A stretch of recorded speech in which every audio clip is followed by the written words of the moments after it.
Hey guys, Leanna here. It is Mountain Monday! Okay, ready? You guys know what to do. Pick your mountain, find your mountain. There are plenty of mountains to choose from here. I'm gonna pick this one. And everybody, breathe in. Breathe out. And in. And out. Okay, now that we are nice and zen. Yes, Mountain Monday is late today. Is late. I apologize. I couldn't do very much about it. I'm still recovering from E3. And a few people on Twitter have asked me, how was E3? And I've basically said, ask me when I recover, right? Because I think people don't realize how much of a physical grind it is. And there's a bear there. Thank you for helping me join the assault, bear, but now it seems you are my enemy. That's no good. But yeah, I think people don't realize how grueling E3 is for media. And there's a hawk overhead. Where are you, stupid hawk? And it's just because this year was especially challenging because of the heat in LA. Usually there's a weather phenomenon in LA called the June glooms around this time of year that means it's cooler. It's actually pleasant. It's in the mid 50s or 60s, and you know, it's all good. This year it was very warm and very sunny, which made it look a lot nicer. I should go and top up my weapons, but it made it look a lot nicer. But oh, hello bear. Sorry bear. Sorry bear. This is not very zen. Sorry bear. It made it look a lot nicer, but it made it very difficult to work in. On the Sunday when we went to pick up our badges, there was no air conditioning in the convention center, so the poor employees who were there giving people out their badges were sweating like crazy. It was muggy and hot and not at all nice. Oh, that's gross. A used condom. Okay, we will sell all that stuff. Yes, okay. So, you know, and then the press conferences were complicated by that as well. The fact that, you know, the Galen Center where the Microsoft press conference is held doesn't allow you to bring in any outside food or drink because they don't want people making a mess, and I totally understand that. But in conditions like that, water would be a nice thing. EA and Ubisoft both handed out water. You didn't even have to pay for it. Sony always has, you know, food in a full bar at their press conference. But the Xbox One's first thing in the morning that you have to line up for you know, quite some time as well to get a decent spot, all that stuff was no water for that event. And I mean, it was a cool event with, you know, the Ford GT coming down from the ceiling and all the content and all that stuff. Yes, very cool. But it's hard to really truly appreciate that stuff when you know, it's hot and it's nasty and the whole thing. And some people are like, oh, you know, they stop you complaining and all that stuff. And it's like, I guess I see their point, but at the same time, it is, I mean, there are certain things you need to live, and hydration is one of them, whether we like it or not. I would love to be able to go without food, drink, and sleep. It would be a lot more convenient, but, you know, why am I hunting a rare animal while I'm trying to talk to you guys? But, you know, I'd love to be able to go without the basic necessities of life, but I can't. And, you know, it's very frustrating when people don't have, you know, the basic understanding of compassion that, you know, well, you're getting paid. Well, most people going down to E3 don't get paid. It's one of those things that it's considered, you know, a perk, because you do meet a lot of cool people, and it is really great for networking. It is sort of, you know, you're considered higher up in the food chain if you're able to make it down to E3, because it is expensive. Oh, hello, Warthog. But that being said, whether you're being paid or not, whether you're being paid or not, it doesn't mean it isn't really unpleasant. And by the end of those 3 days, really it's 4, everybody's tired. It doesn't matter how muckety-muck they are. And this is one of these things that, and I'm sure it's not specific to gaming. I'm aware of it because it's gaming, and that's where I work. But this is one of those things that, you know, we expect to be tired, yes. We expect to have to work very hard, yes. But extreme heat in an age where we have technology such as air conditioning, especially in, you know, environments with technology that starts having performance issues in the heat, you don't expect that element. And so it does make it harder to do your job in ways you don't necessarily expect. There were some games that I tried on the show floor that did suffer from performance lag in their demos. I don't know whether that's indicative of the demo itself or whether it was so hot in there that it was actually making, you know, the various consoles and PCs run poorly because of the heat. And this is the problem. I mean, now when I go to write up this game, what do I say?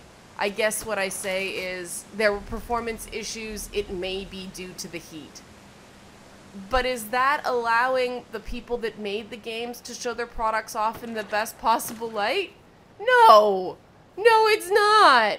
And so I still need to sort of think about some of that. Some of it I have written up, and it's going to be posted in the coming days on CGM, CG Magazine, and MetalEater.com. You can check those out now. Some of it may already be up. But I will definitely be discussing the stuff I saw on E3 this week. I just wanted to get sort of back into the groove on this. And Mountain Mondays are all about Zen and how to overcome adversity. So I wanted to talk about, you know, this element first. I will be talking about more during the week. But, you know, what do you do when you face these conditions? Well, you do the only thing you can do. You do your best, right? And the tricky thing about at least games writing is your best is never enough. There's always someone who is going to criticize you, who doesn't understand what you've been through and you know, the adverse conditions you're working under. But you sort of have to accept that going in. You don't get into games journalism to make friends. You don't get into any sort of journalism to make friends, but especially games journalism. And I say this as somebody who's worked in, you know, music and hard news and other spheres. You don't get into games journalism to make friends. And yet, you know, you have to be friendly with people so that they want to talk to you. So, you know, it is kind of lonely on top of everything else. And I mean, E3 is one of those shows that has an uncanny ability to make people feel small. And I don't feel that way anymore because I've been going for so many years. And one of the things I sort of realized, it is sort of a check-in moment, is that normally, I remember a time not that long ago, you know, back in 2006, 2007, where I couldn't wait to be done with E3. It just made me feel like such a nobody because everybody was like, you know, wouldn't give me access. I didn't know. I didn't have any contacts, nothing. But now it's like, oh yeah, sure, come in, check it out, the whole thing, great. And you know, I'm at least treated with respect from the industry. And then I come back and resume my normal duties where people are constantly telling me, you know, that I'm a piece of garbage and that I don't know what I'm doing, etc., etc., etc. More for less. It's like, man, can I go back to E3, please? And it's all, you know, it's all relative, and I know that now because I remember there was a time that I didn't feel that way. And I can't help but think, is there a way to make this, I won't say easier, not easier, because everybody's got to earn it, right? But is there a way of making the challenges, what is that? more humane. That's a Yeti. Yes, there are Yetis in the Valley of the Yeti. And the way to kill them is this way. Oh, there's quite a few of them.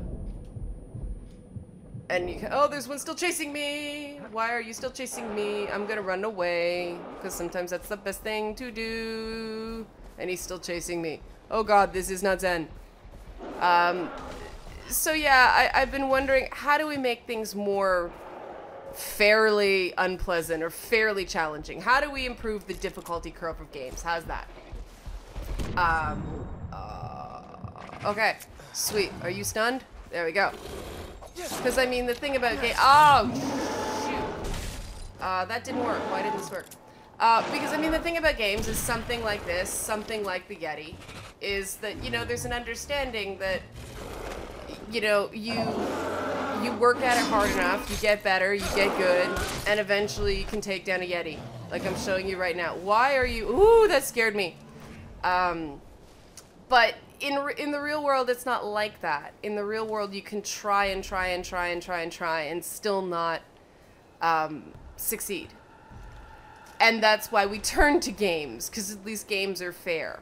And I wonder, should our industry not reflect that spirit of fairness? And in some ways it does. In some ways it absolutely does. I mean, games like, you know, Unravel, which I'll get more on this later in the week, but you know, Unravel was absolutely one of my favorite games of the whole show. I was just like, so good, so adorable, so, you know, charming, and a really cool gameplay mechanic, and all the things we want in games. And it's being published by EA, even though it's being made by a little 14-person studio out of, you know, Scandinavia. And that's, I mean, that's gaming to me. That's the gaming industry, that you can have things like that happen. It's rare. It's getting less rare as you know, AAA publishers recognize that indie is sort of peeling away sales from them and peeling away players and so they're adapting by seeking out sort of more innovative ideas and making these nifty little partnerships without acquiring the studio outright. And so that was cool to see. And it's that sort of spirit of gaming being one of the few industries that these stories still can happen, you know? That's what I love being a part of, that feeling that, you know, there is an element of merit, and there is at least sometimes the hope that the best ideas really do prosper no matter who has them. And that's the stuff that to me is exciting, you know, that's the stuff that I love in games. And it was so great to see that spirit alive and well, but I'll get to that later on. I just think that there's gotta be a way to make the process of covering and talking about games have that same spirit. That if you have a good idea, it gets through the noise. And yes, Loki. See, Loki has a good idea and it got through the noise. But I don't think we're there yet. I think we could stand to improve the way we talk about games that way. And that's sort of my very zen takeaway for me through this year is it reminded me that, you know, things like Unravel's story with, what do you guys call him? Trembling Man? The developer that was so nervous on stage. He's a super nice guy. But, you know, it's stories like that that keep me coming back to gaming despite the crap.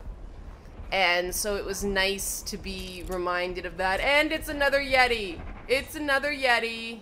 Come on, Yeti. Come on. Take my bait. There we go. And whoa! Come on, Yeti. All right. Yeah, see? You are the big publisher Yeti, and I am the little scrappy, innovative developer selling you my product in the form of a knife to the back of the head. Well, on that metaphor, let's find our mountain. And breathe in. And out.